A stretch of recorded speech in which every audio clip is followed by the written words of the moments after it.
Hi everyone. So welcome back to our continuation of our exploration of the psychology of religion, and now we're turning to a very exciting text by V.S. Ramachandran.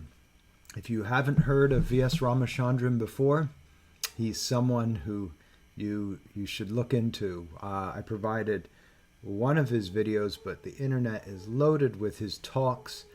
Boy, I tell you, this is a guy who I think is such a role model as a neurologist. He's a practicing neurologist who happens to research using neuroscientific techniques.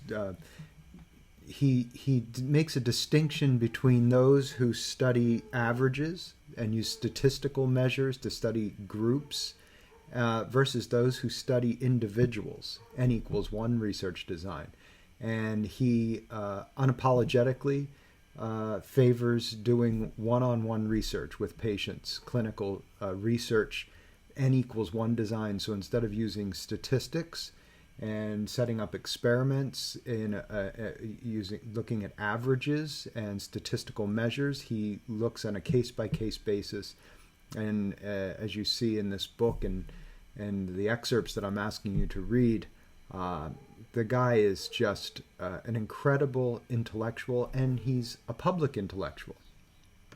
So I would like to start by looking at the introduction by Oliver Sacks, another name. That if you're not familiar with Oliver Sacks, you need to check his works out. I guess he's most famous. He was made famous by the movie that Robin Williams starred in called Awakenings, which tells his story, which is very much a story about bucking the system and following his intuition, and in helping catatonic individuals in catatonic schizophrenic states. Well, Oliver Sacks went on to write a lot of interesting neuroscience books. He's also a neurologist. Unfortunately, he passed away recently in the past 2 years. But you want to check out Oliver Sacks as well. He wrote the foreword. I love this, or the introduction to the book. I love the foreword. Let's go right to the foreword. It opens with a quote. "In any field, find the strangest thing and then explore it." Really, in this foreword, Ramachandran, V.S. Ramachandran, and his co-author Sandra Blakesley, in 1988, they published this book. Really, what they're doing here is Ramachandran is introducing his reason for writing the book. And he tells us that he starts off as a medical doctor, as a neurologist, trying to help people that have psychological symptoms, such as phantom limb is one of the biggest ones that the book concentrates on.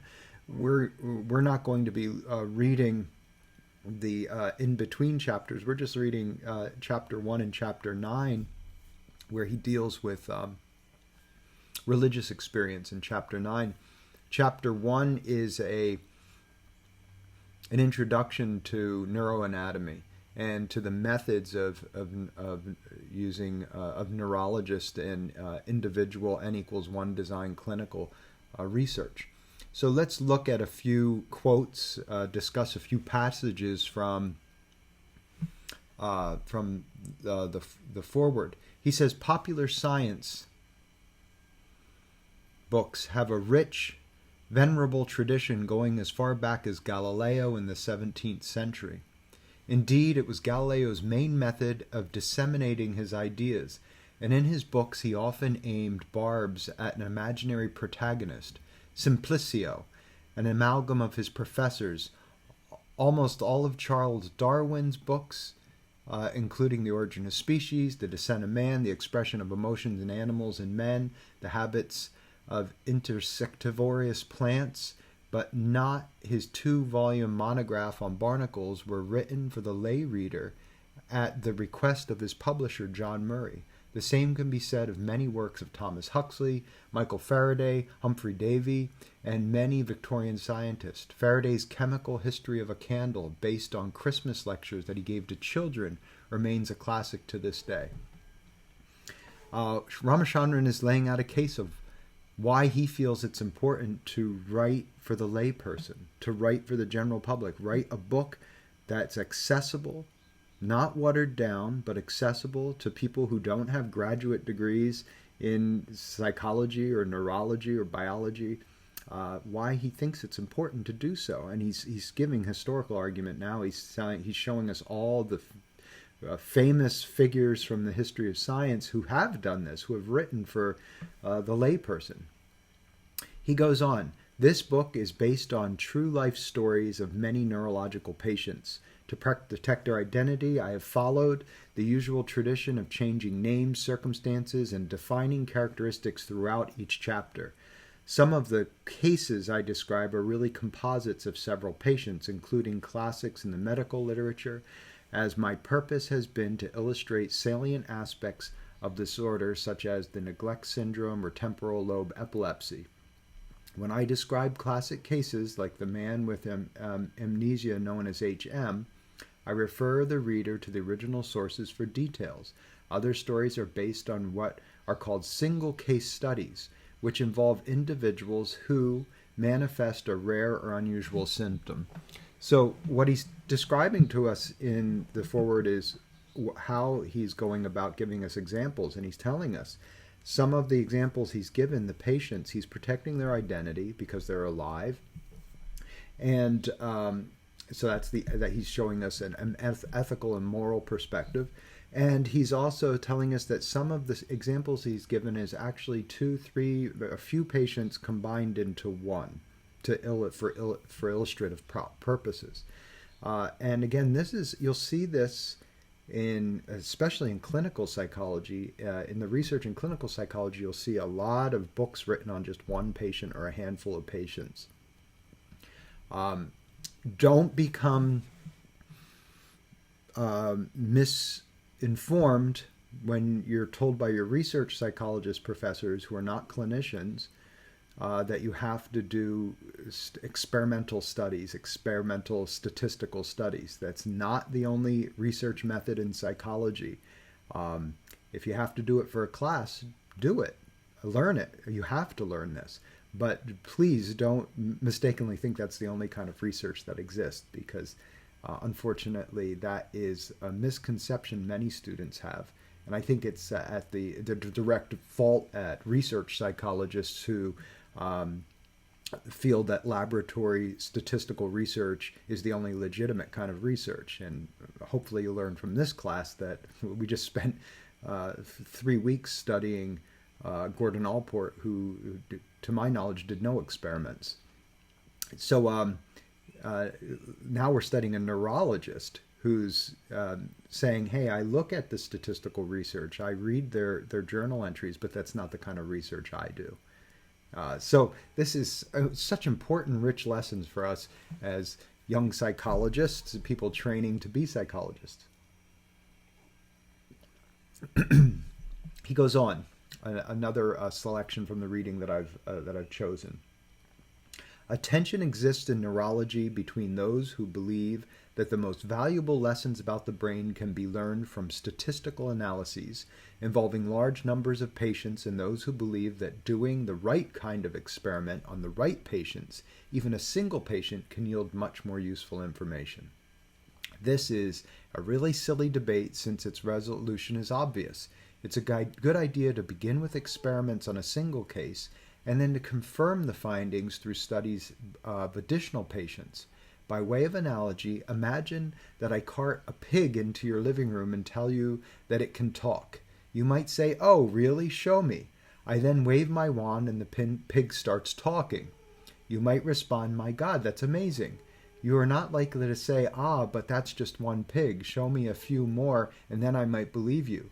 Yet this is precisely the attitude of many people in my field.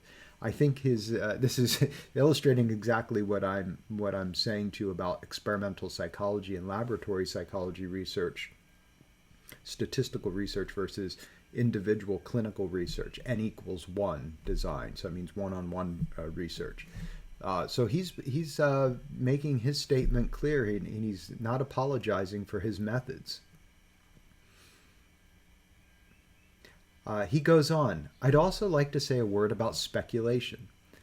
a term that has acquired a pejorative connotation among some scientists. What's speculation, incidentally? That's thinking about ideas about what things could mean. I have encountered in psychology research psychologists who will dismiss an idea based on their opinion that it's, quote, mere speculation, and it's often said in a pejorative way with the eye roll. Oh, that's mere speculation. Let's hear what Ramachandran has to say about this attitude. Describing someone's idea as mere speculation is often considered insulting. This is unfortunate. As the English biologist Peter Medawar has noted, an imaginary concept of what might be true is the starting point of all great discoveries in science. Ironically, this is sometimes true even when the speculation turns out to be wrong. Listen to Charles Darwin. False facts are highly injurious to the progress of science, for they often endure long, but false hypotheses do little harm, as everyone takes a salutary pleasure in the proving their fairness or falseness. And when this is done, one path toward error is closed, and the road to truth is often at the same time opened. You need to sit down with the text, read that quote, and really consider what Darwin's saying. This is not spoon-fed, 21st century textbook information. Darwin's writing in a very thoughtful way, and he's writing a way that's asking you to take your time with what he's writing and think about it and process it, to chew on the food, not just processed chicken patties or chicken McNuggets that you can keep throwing in your mouth. You have to sit and eat this around the bone, so to speak. This is a great lesson when you're reading these texts. If you don't understand it, that simply means you need to spend more time with it. You need to think more on it. You need to chew more on the information. Not everything's easy to get. It's a good lesson in college in general. Every scientist knows that the best research emerges from a dialectic between speculation and healthy skepticism. So imagining what could be and questioning the legitimacy of what could be, of these ideas. That's the dialectic, the dialogue, the conversation. Ideally, the two should coexist in the same brain, but they don't have to. Since there are people who represent both extremes, all ideas eventually get tested ruthlessly. Many are rejected, like cold fusion. Others promise to turn our lives topsy-turvy, like the view that ulcers are caused by bacteria, not stress. Several of the findings you are going to read about began as hunches, speculations, and were later confirmed by other groups. The chapters on phantom limbs, neglect syndrome, blind sight, and Capgras syndrome.